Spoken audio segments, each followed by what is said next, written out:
हमार भी यह नाम है ना तुहार? का हो, पहले मंत्री जी के बेटा के मरला, ओकरा बाद हमार भाई के। सिलेक्शन तो बड़ा तगड़ा बा हो तुहार। सिलेक्शन तो हमार तगड़ा बटले बा, लेकिन तुहार सिलेक्शन गड़बड़ बा। सुना, जे हमरा से अजुराई वो हमरे से पिटाई। जौना तरीका से तू हमके यहाँ बुलौले बाड़ा, हमके तो लागत है कि अब की बारी तो हरे बा। शायद तोरा मालूम नहीं खे कि तू केकरा सामने खड़ा बाड़े। मुन्ना शुक्ला नाम है तुहार।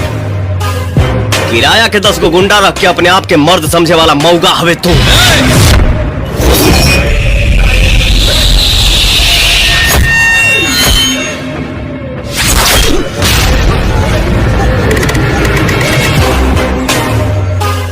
जब दो आदमी बात करे तब बीच में बोले के ना चाहे।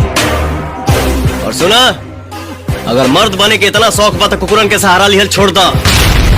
अपना जिगरा में दम पैदा करा, काहे कि जेकरा जिगरा में दम होला उहे असली बम होला। चलो तनी।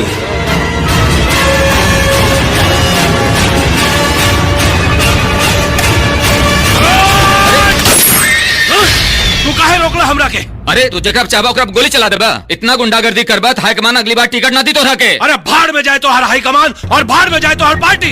हमरा नहीं के लड़े के तोहरा पार्टी से। अरे तोहरा पार्टी से हम जीत भी गई नी तो का उखाड़ ले का तो हर पार्टी का वो सरकार बनौले भैया।